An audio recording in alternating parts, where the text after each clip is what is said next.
নমস্কার, আমার ভুরিভোজ চ্যানেলে সকলকে স্বাগত জানাই। Welcome to my channel Bhuribhoj. আজকে বানাবো একদম হারিয়ে যাওয়া একটা রেসিপি, মা ঠাকুমার হাতের রান্না একটা শাকের রেসিপি। সেটা হচ্ছে পুনর্নবা শাক। এই শাকটা দেখুন এরকম দেখতে হয়।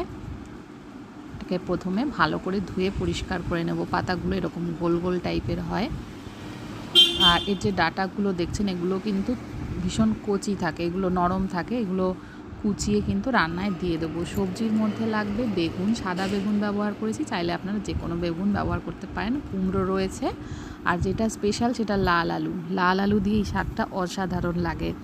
অবশ্যই এইভাবে একবার ট্রাই করবেন। প্রথমে কড়াইতে সর্ষের তেল গরম করে শুকনো লঙ্কা আর কালো জিরের ফোড়নটা দিয়ে ফোড়নটা খুব ভালো করে ভেজে নিতে হবে।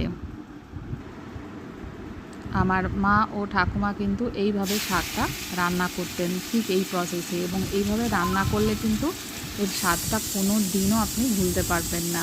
এখানে শাক, চেরা কাঁচা লঙ্কা, কুমড়ো কুচোনো ছোটো ছোটো সাইজের কুমড়ো টুকরো করে রেখেছি, বেগুন ছোটো ছোটো টুকরো করে রেখেছি, লাল আলুও ছোটো করে টুকরো করা রয়েছে। সমস্ত কিছু কিন্তু একসাথে দিয়ে দেব। আমি দেখেছি এইভাবে একসাথে সমস্ত কিছু দিয়ে রান্না করলে কিন্তু তেলটাও অনেক কম লাগে, আর ভালো করে কিন্তু সেদ্ধও হয়। আলাদা আলাদা করে সবজি ভেজে রান্না করলে সেক্ষেত্রে কিন্তু তেলের পরিমাণটা অনেকটাই বেশি লাগে। তো এইভাবে আমি সমস্ত সবজি, চেরা কাঁচা লঙ্কা সমস্ত দিয়ে কিন্তু শাকটাকে এবং সবজিগুলোকে ভাজা ভাজা করে নেব। একবারে এইভাবে দিতে হলে অবশ্যই মনে রাখবেন সবজিগুলো কিন্তু ছোট করে কাটতে বেশি ভালো লাগে খেতে। আর এই শাকটার মধ্যে কিন্তু কোনো রকম জলের ব্যবহার করব না, একদম জল ছাড়া হবে। এর থেকে বেশ খানিকটা জল বেরোবে, সেই জলেই কিন্তু শাক সবজি সমস্ত কিছু খুব ভালো করে সুসিদ্ধ হয়ে যাবে। 10-15 মিনিট পরে দেখুন শাকের কালার কিন্তু একদম আলাদা হয়ে গেছে। এবার এর মধ্যে দিয়ে দিলাম একটু চিনি। চিনিটাকে একটু ভালো করে মিশিয়ে নিচ্ছি। লবণ কিন্তু আগেই দেওয়া ছিল। এবার খুব ভালো করে এটাকে চিনিটাকে মিক্সড করে একদম ভাজা ভাজা করে নেব, যাতে একটুও জল যাতে না বেরোয়। অনেক সময় ভালো করে ভাজা না করার জন্য কিন্তু প্লেটে তোলার পরে জল কেটে যায়, সেটা যেন না হয় সেদিকে খেয়াল রাখবেন। একদম যখন শুকনো হয়ে যাবে, কড়াইতে তলায় লেগে যাবে, তখন বুঝতে হবে যে শাকটা কিন্তু ভাজা হয়ে গেছে। আর যে চেরা কাঁচা লঙ্কাগুলো দিয়েছিলাম সেটা খুন্তি দিয়ে একটু ঘেটে দেবেন, তাহলে দেখবেন টেস্ট আরও দ্বিগুণ মাত্রায় বেড়ে গেছে। তো শাকটা কিন্তু এখন তৈরি হয়ে গেছে, এখনও কিন্তু পুরো কমপ্লিট হয়নি।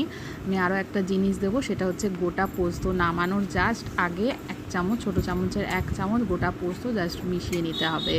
মিশিয়ে কিন্তু গ্যাসটা অফ করে দেবো। গ্যাসটা অফ করে সার্ভ করার সময় আরও একটা স্পেশাল জিনিস দিয়ে কিন্তু সার্ভ করতে হবে। তো চলুন দেখিনি সেই স্পেশাল জিনিসটা কি। দেখুন একদম ভাজা হয়ে গেছে, শাকের কালার চেঞ্জ হয়ে গেছে। কাঁচা তেলটা দিয়ে দিলাম।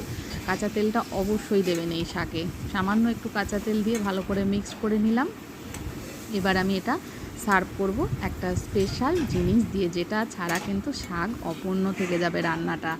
তো আমি এটা প্লেটে এবার দিয়ে দিচ্ছি, গরম গরম ভাতের সঙ্গে সার্ভ করে দেব।